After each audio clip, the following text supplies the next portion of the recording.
eu trouxe essa questão das leis trabalhistas porque é um outro tema que eu queria falar com você, que é desigualdade social e racial no mundo, mas a gente está no Brasil, vamos falar do Brasil. Eu acho que a desigualdade social e racial estão 100% linkadas uma à outra aqui no Brasil, e um agravante disso são as leis trabalhistas. Por quê? Eu acho que a questão de desigualdade... isso é uma teoria que eu tenho, que eu converso com os amigos.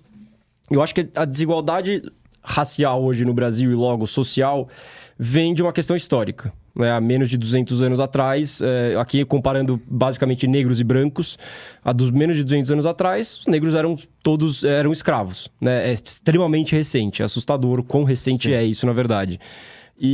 Então, se você pega uma balança, você coloca uma balança de igualdade social, coloca negros e brancos, há dos menos de 200 anos atrás, era 100% oposta.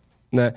E com o tempo, isso é uma coisa que não muda do dia para a noite. Né? Então, com o tempo, ela vai se balanceando. Para mim, hoje, ela já está bem balanceada. Eu acho que a questão eu acho que hoje o preconceito não dá para falar que ele não existe, mas também não dá para falar que ele nunca vai deixar... que ele vai deixar de existir em algum momento. Infelizmente. Né? Hoje, tem gente que é louca, tem gente de louca para tudo. Mas... se a gente pegar essa questão social e os negros tentando equalizar o seu nível social comparado com os brancos, tentando falar isso da forma mais politicamente correta, a gente pega que os negros, obviamente, numa grande maioria, começaram essa jornada na periferia. Um lugar que você não tem acesso à saúde, você não tem acesso à informação, muito menos naquela época, né? Hoje já avançou bastante. E o problema da saúde é o fato de que hoje, com 13 anos, na periferia no geral, né? Não, eu estou generalizando os negros na periferia, mas hoje você tem de tudo. As pessoas estão tendo 4, 5, 6 filhos, começa a ter filho com 13 anos. E aí... as pessoas estão reclamando ou elas com total direito estão falando que estão buscando a igualdade social, mas, por outro lado, se você pega a forma que o governo pretende ajudar as pessoas, que é com as leis trabalhistas, um cara que vai contratar alguém para trabalhar... Ele sabe desses riscos das leis trabalhistas. Hoje no Brasil, o maior medo do empreendedor são as leis trabalhistas, independente de quem for. Você não acha que tem uma relação, a questão de ter uma falta de oportunidade para essas pessoas das periferias, porque elas não têm nada a perder? Então, se acontecer alguma coisa no trabalho, elas têm que ir buscar um meio legal, enquanto alguém que tem uma condição melhor provavelmente vai falar, tchau, vou procurar outro emprego e consigo morar 6 meses com a minha mãe me bancando, e tem menos risco de causar um problema para essa empresa. E aí, você entendeu a relação de uma falta de oportunidade, talvez uma falta de interesse de dar a oportunidade por medo do que o governo tá dando de direito? Bom, vamos pela primeira parte ali, né? A questão do racismo no Brasil. O problema do racismo no Brasil é que ele é velado. Ele não é que nem o norte-americano, em que um sujeito diz eu sou racista, né? Uhum. Usa bandeiras ali de remissão aos estados do sul, que defende o racismo e tudo mais. O Gilberto Freire inventou uma lenda aqui no Brasil, que é o mito da democracia racial, né? Porque ele foi estudar nos Estados Unidos e ele via de fato que os negros não podiam entrar na universidade. Uma escada em alguns estados do sul era dividida no meio, do lado direito passam os brancos, esquerdo os negros. Uhum. Então o Brasil nunca aplicou isso formalmente, mas um apartheid existe aqui no Brasil, né? Se você comparar a quantidade de negros que entram na faculdade, que entram em concursos públicos, que são contratados ou estão em altos postos das empresas. Então, o Sérgio Buarque de Holanda, que é o pai do Chico, ele usava um conceito muito feliz para caracterizar esse tipo de comportamento. Ele chamava de cordialidade. Uhum. Ser cordial não é ser bondoso, generoso, amoroso, nada disso. É você agir com hipocrisia. Então, muita gente diz, eu não sou racista, mas faz práticas racistas, né? Por exemplo, a polícia de São Paulo diz que não é racista. Mas qualquer negro que é parado na rua, aliás, geralmente é um negro, e o negro é revistado, etc e tal.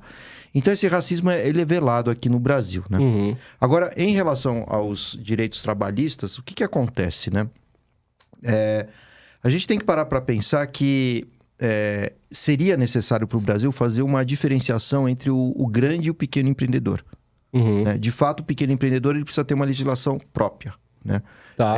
Exatamente porque tem menos recursos, ele é mais suscetível, né, às oscilações do mercado. Primeira grande oscilação, perde tudo, etc. Esse, claro, é o mais prejudicado pela legislação vigente.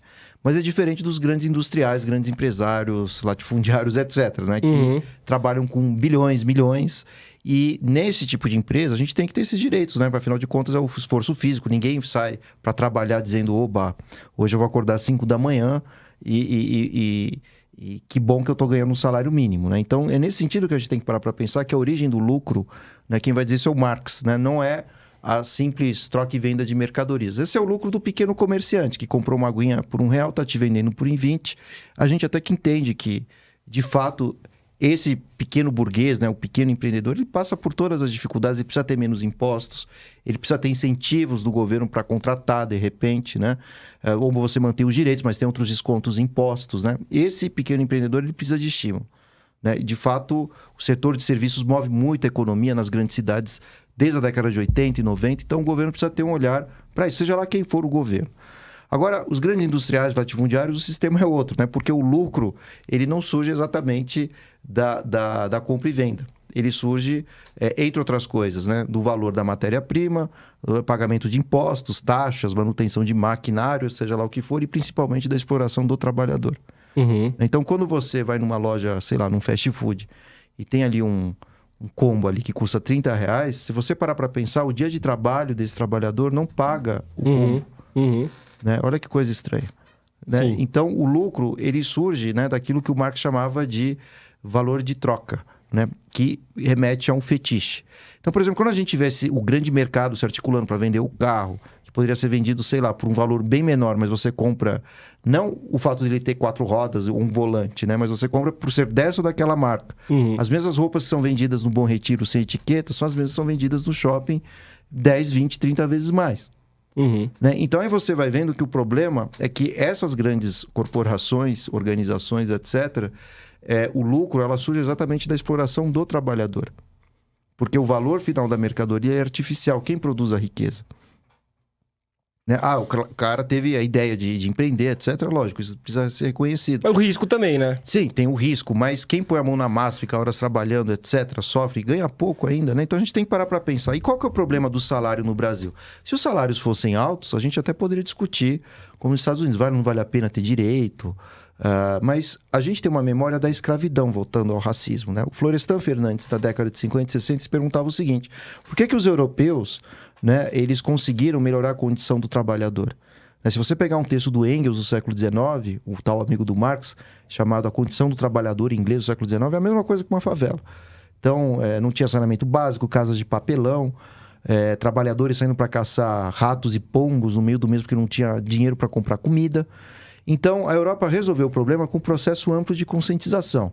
O empresariado percebeu que tinha que pagar mais, o governo deu estímulos ao empresariado para contratar mais gente, né? E salários maiores exatamente para tirar o pessoal da miséria. Resultado, a economia europeia é uma potência gigantesca, né? Tem um alto nível de consumo. Lógico que a gente está falando de França, Alemanha, né? Sim. Se você pegar o leste europeu, ainda tem muitas dificuldades. Então, foi feito um consenso entre sindicatos, empresários e governo. No Brasil, qual é o problema, segundo o Florestan Fernandes? Infelizmente, para os trabalhos manuais, ainda se tem uma tradição escravocrata. A escravidão acabou, mas a mentalidade das elites brasileiras, infelizmente, é de que esse trabalho manual, da empregada doméstica, da faxineira, do segurança, é um trabalho que remete ao trabalho manual, ao trabalho braçal, e isso traz uma memória da escravidão. Então, como você explica, por exemplo, que uma babá nos Estados Unidos vai trabalhar de carro? Né? Ela vive muito bem, obrigado.